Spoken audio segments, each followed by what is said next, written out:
Welcome to College Sports Conversation presented by the NCAA. I'm Trey Moses. As part of Mental Health Awareness Month, we are talking with student athletes about their personal mental health journeys and how they've overcome adversity. This is a topic that is extremely close to my heart as I have had a mental health journey myself. During my days at Ball State University, I went through a tragic event. It is something I deal with on a continuous basis and has led me to tell my story and hopefully help others as they deal with theirs. Our guest today is Baylor track and field athlete Briana Garcia. Briana is a junior at Baylor majoring in journalism. Briana, thank you for joining us. Thank you. I'm excited. So you began your career as a student athlete at UCF playing volleyball.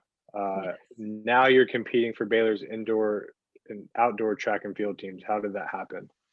So it's a pretty long story. So I went to UCF on a volleyball scholarship, and I went there for both volleyball and track. I got to speak with the volleyball head coach and the track head coach, and they were both really excited to have me there. And then when I got there freshman year, volleyball, we had a great season. We went on like an 18-0 run. We were AAC American champs in the conference. And at the end of the year, we have meetings with our coaches, and I was missing track a lot. Like I just missed the feeling of running, and I was super excited to get it started. I had a great volleyball season. I loved that as well. But I was just ready for the other sport that I came there for. So we had like our interviews with them, and they didn't really want me to run track. They wanted me to kind of wait till maybe like my 5th year. And I'm a 400-meter hurdler, and it's not easy to just take off even like a semester from that race. You have to train a lot for it. So I made a really big decision, and that's when I just got into the portal and just finally dropped one sport because I knew it was going to be really difficult to do both. And Baylor had an opening, and I'm from Houston, so it was really nice to get closer to home. So that's just kind of a short story about it. But now I'm just running track at Baylor. I'm not playing volleyball anymore. Was it a tough transition for you? And then was it a hard decision to make? I wouldn't say it was really hard. I think God was really the back of my decision. Baylor is a private university, really strong in its religious values. And I prayed about it a lot. And I'm a very homebody person. So I wanted to be a lot closer to my family. But the transition was definitely super difficult. When I got to Baylor, I think I had like 10 days of practice until my first indoor meet. You know, everyone already has their groups, their friends. So trying to meet other people, get to know others, be vulnerable with people was really difficult. And the atmosphere is completely different. At UCF, we're in Orlando. That's a huge city. And then you come to Baylor, and it's a smaller, Waco is a much smaller city, much different culture. But it was a difficult transition, but it wasn't like that hard of a decision for me to make because I knew like this is what God wanted me to be at, and it's been the best decision of my life. What is the best advice you could give to other student athletes who are, one, considering transferring, and then two, that are in the transfer portal looking to transfer? Oh my gosh. Just trust the process. Really just be patient. Um, if you're talking to coaches, make sure they really care about you and want what's best for you. Cause I feel like a lot of that in a recruiting process are just kind of like, oh, we want you here. But, there's a lot more to it. And really don't just look at the sports either. Look at the school, look at the people that go there, look at the culture. Because that's one thing at Baylor that I really have loved is like the academic side, because I'm a student first before a student athlete. So really when you're maybe thinking about transferring, think about your major, don't just think about how well is that sport there. Just think about the all around things that go into it. As far as incoming freshmen, you mentioned being a student first. What is the best advice you could give to incoming freshmen about managing time with their sport? Don't procrastinate. I'm actually pretty good at not procrastinating. So I think when you have assignments, get it done. I know like when you're especially in season, you're always like, oh my gosh, this is so difficult, but your coaches are there to help you. I feel like a lot of people think they're just in it by themselves, but you have counselors, you have your like student academic counselors, you have your mental health counselors, you have your coaches that are willing to speak to you. You have people behind your back that will help you get your time management done. And especially for incoming freshmen, I know it can be difficult at first, but you have to be difficult to get comfortable with what you're doing. So I know that it might take time, but you can get it down when you have other people helping you around you. We're obviously in a tough time during COVID-19. Um, it's been tough for everyone. I think student athletes, it's a lot tougher as well. But you penned an open letter in the student newspaper last month about struggles of during that. Do you want to talk about that a little bit? Yeah. So my story was specifically when I had COVID. So my whole story is I was a direct contact. And when you're a direct contact, you have to get tested, I think, on like the fourth, 10th day just to make sure that you're still getting negative testing. So I have an amazing mom, and she was like, if you're negative on one of your tests, you can come home and quarantine at home because I could not my mentality, like being here, I cannot just be inside this apartment. And I only have one other roommate, and she's gone with practice and school, and I just need social interaction. So being at home with my parents I was really blessed to they were let me like come home. So I went home, and on my ninth day of my quarantine, I started getting symptoms, and I was like, oh my gosh, this is crazy. So I actually got COVID, and that had to add another 10 days to my quarantine. So I was basically in quarantine for 21 days. And it was nice being at home. I had to be really careful, and God bless my parents, were perfectly fine. But definitely, like, social interaction for me is super important. So I was just very basically like in a depressive state. And I've never really had many mental issues, but definitely like with COVID, it was really hard. And not being able to work out, being with my team every day, missing out on that was my stress levels were crazy. And also, when you're coming back after COVID, you have to do a protocol, and that takes like 5 days. They have to measure your heart, make sure everything's normal. Um, and then just trying to get back in shape. That took me almost a month, and it was not easy because you have all your other athletes, your teammates that are at this point, and you're like, oh my gosh, like we're starting indoors pretty soon. Like I'm not even caught up to this, so it's frustrating. It was definitely really hard, and I had to tell myself every day that you can get through this and you'll be okay.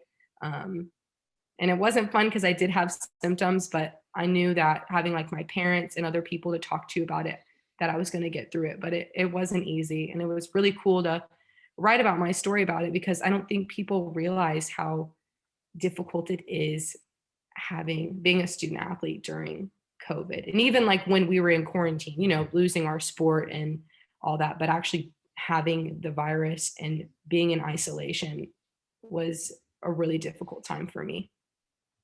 What were your initial thoughts when you came back that you had it?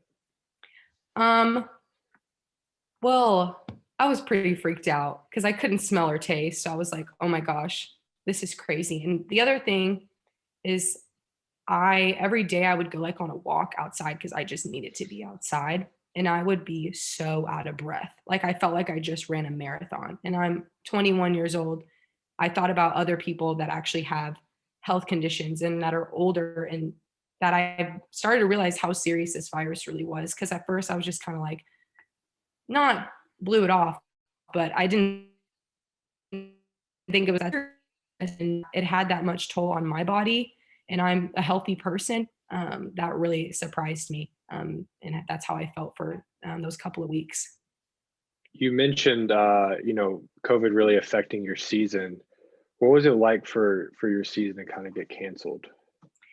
That was really difficult because we had an indoor season. And like I said, I'm a 400-meter hurdler, and that's only an outdoor race. So not being able to run that was it was hard. But I think for me, I was thinking about myself a little bit at first. But when you think about other people in other sports, or even when they have the sickness, you try to like not be selfish about it. People got the Olympic trials taken away. We had some athletes that were competing for that. I know one athlete completely redshirted from her indoor season just to train for the Olympics and got that taken away. And there's people that have those type of situations too, and you have to fight through it, and you have to have each other to get through that stuff, and it'll be okay. So we're here now, and with COVID and the vaccines, and it's all going up from here. So I'm just really blessed that we're still able to have a season. So You had mentioned dealing with some things mentally. Um, what were some of the things that you felt like you were dealing with? definitely, like I said, like depression. I just I don't I just like can't be inside for a long time. Like I have, like I said plenty of times, like I just need social interaction and to speak with other people. Even like going outside, getting like some fresh air was nice, but I need to be in a person to speak to someone. I can't just FaceTime, and I don't know. I have really bad FOMO too. So having like friends, being able to practice, going to hang out with other people, that was really hard for me.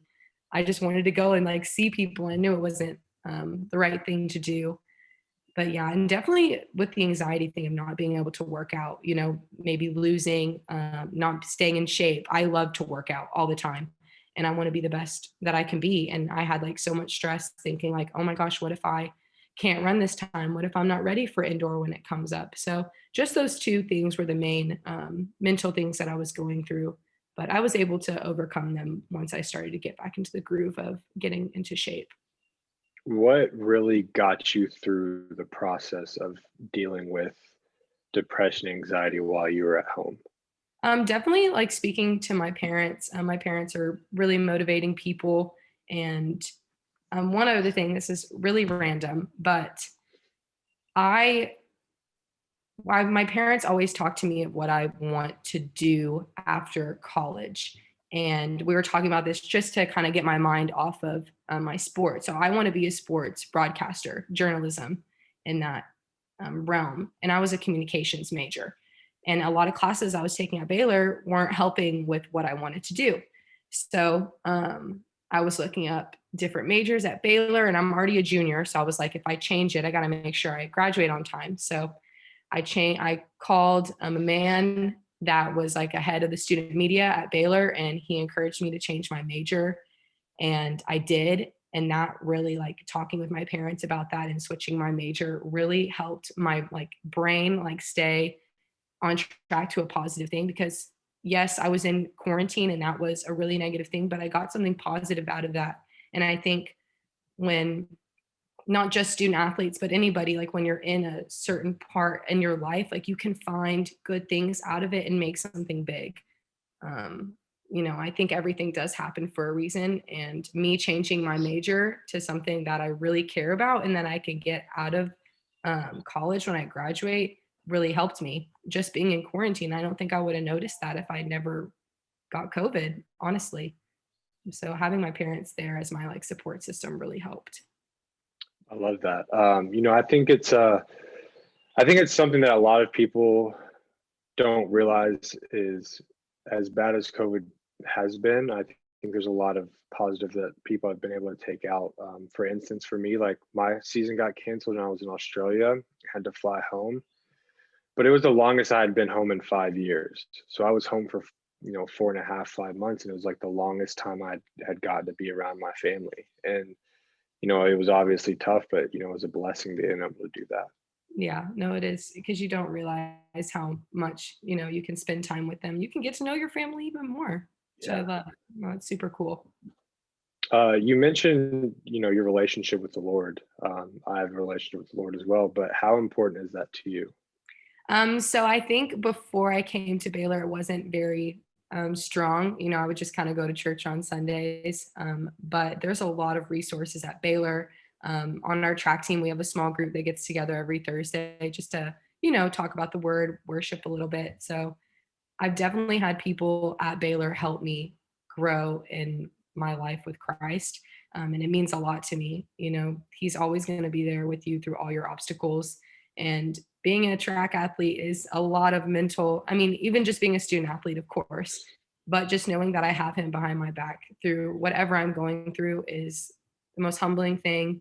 And that's all you need to get through these things. And I know college is super difficult, especially for a student athlete. So I've just really tried to grow my life with the Lord, and I've had amazing people at Baylor to help me, accomplish those things, especially our coaches. Our coaches are great people that want you what's best for you and also for the relationship that you have with the Lord as well. From your freshman year to now, how do you feel like you've grown as a person? Oh my gosh. I've definitely matured a lot. Um, I was very dependent on my parents in high school, and I've become a lot more independent now. So those are two really big aspects. I think when something goes wrong in my life, I just like really freak out right away and I don't know what to do. I like freeze. I'm like, oh my gosh. Like just you think about all the negative things. But I think as I've gone through college and have gone through a lot of stuff, I'm just like, it's gonna be okay. You just have to take another step, pray about it, be patient, and whatever you want, it's gonna come. You just have to, like I said, you just have to be patient. I don't have the greatest patience, but I've definitely tried to work on it, and it's getting there. It's going to take some time, but definitely have grown in those aspects since freshman to now. You may or may not have an answer for me, but what is the best advice you've been given by someone from Baylor? Oh my gosh, the best advice. Honestly, probably just trust in the process, trust with the Lord that, like I've been talking about, speaking and praising about, like everything's going to be okay. I think as student athletes, we put our identity as being an athlete. And that's really hard to do. And it's very stressful. And, being athletes, we put that a lot on ourselves and it can How do just, you feel? How do you feel we can do better as to not doing that? Because I feel like you said, it's easy. I'm a yeah, basketball player, I'm a track, like whatever it is, it's like you can sort of become that. How do we not let ourselves become that? I think just don't put pressure on yourself. Like it's okay to make mistakes. I mean, there's going to be people on a team that are amazing and there's going to be people that aren't that great, but everyone should be treated the same. And just don't put that so much pressure on yourself. Like it's okay. It's fine to, have your ups and downs. It's okay to go to a track meet and not PR every meet. Like it's okay. You know what I mean? If you know that you're working hard and getting to a certain point, like that's great. But I think just we put so much pressure on ourselves, and sometimes our coaches do too. Um, but I think just stay true to yourself, honestly, and just get through whatever you have, but stay calm and just know that, like I said, it's going to be okay. So, yeah, don't put so much pressure on yourself. I feel like I do that sometimes too. Yeah. Um, a couple more questions for you. I think as athletes, the greatest mentors in our lives can all most of the times be our coaches. Mhm. How important is it to have coaches that care for you, not just as an athlete? It's very important. I have a really great coach here at Baylor, and we don't just talk about track all the time. We talk about everything, and it's really nice because I don't want to talk about my sport all day every day. Like I have, a separate life from it, and it's really nice to get more into depth and get to know each other on a different level because you can trust once you get to know someone on that deeper level, you trust them. And I'm not with my parents all the time, so I sometimes look at my coaches as like another one of my parents or like my friends or something like that. But it really is great to build a relationship. And that's something I didn't get when I was at UCF either. I never built a relationship with my coaches. So I was never super comfortable. And I don't think a coach should just be your coach. How you said, they should be like a mentor as well. And I think that's one great thing I've had at Baylor is just growing relationships with my coaches. And all of our coaches are super different, but it's in like such a great way that you can grow different relationships with them. I think, my biggest advice, I got to speak to coaches at the Final Four a couple years ago. My biggest advice was to realize that your players have lives outside of sports. Like Yeah. we are one student athletes first, but we also have, relationships, families back home. We have all these other things outside of sports, and getting to know your players and their why is important. Yeah. No, I 100% agree for sure. My last question to you, what do you hope people take away from your story, or what do you hope they understand? I would just hope they understand that they can overcome anything. I think mental your brain is just so strong. It's capable of doing whatever it wants to do. But you have to tell it that, it's going to be okay and that you can get through anything. And you can't just lean on yourself. You have to lean on other people and be vulnerable and open up with others. You have people at your university that are there to help you, even when you don't think so. I think a lot of people don't like being vulnerable, and you have to open up because that's what's going to change inside your brain and inside your body. And, not being mentally there can affect so many things that I don't think a lot of people realize. So it's just really important to, be honest with yourself and just lean on other people. Don't just lean on yourself. Because I know a lot of people want to be like, oh, I can do it all on my own. But honestly, you really can't. You've got to trust in other people. And hopefully wherever you're at, there's people there that care about you and how you said your why. I think that is super important because I've always said that I'm more than just a student athlete. I have more to bring to the table than just my sport. And that's with everybody. So, and hopefully wherever you are, that's the same people want that for you as well. You made some really good points. I have to kind of speak on them really quick.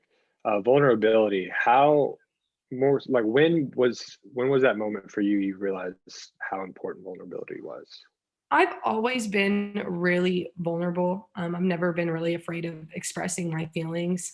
So I think that showed a lot when I was transferring into schools. I had to be super honest with other people around me and vulnerable to talk about what I went through. Because it wasn't easy at all.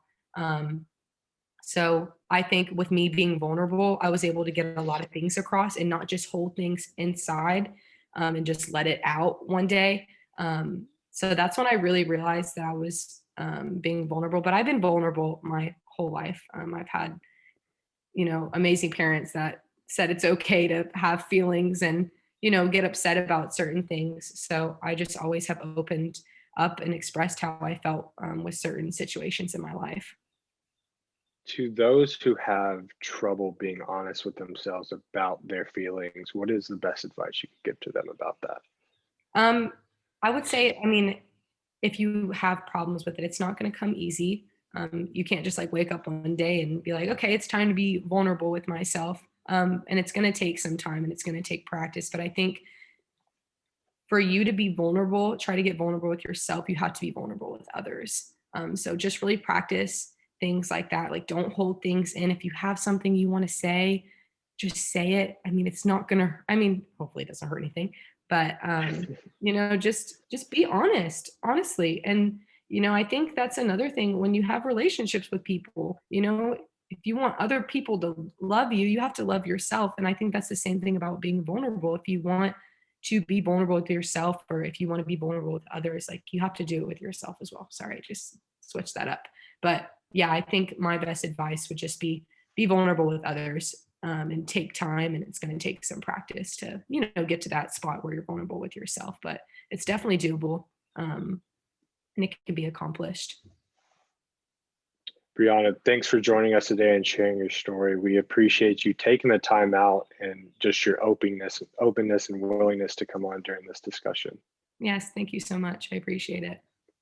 That does it for this edition of College Sports Conversation presented by the NCAA. Stay tuned throughout this month for more conversations between current college athletes and myself. Thanks for joining us today, and we look forward to talking with you again.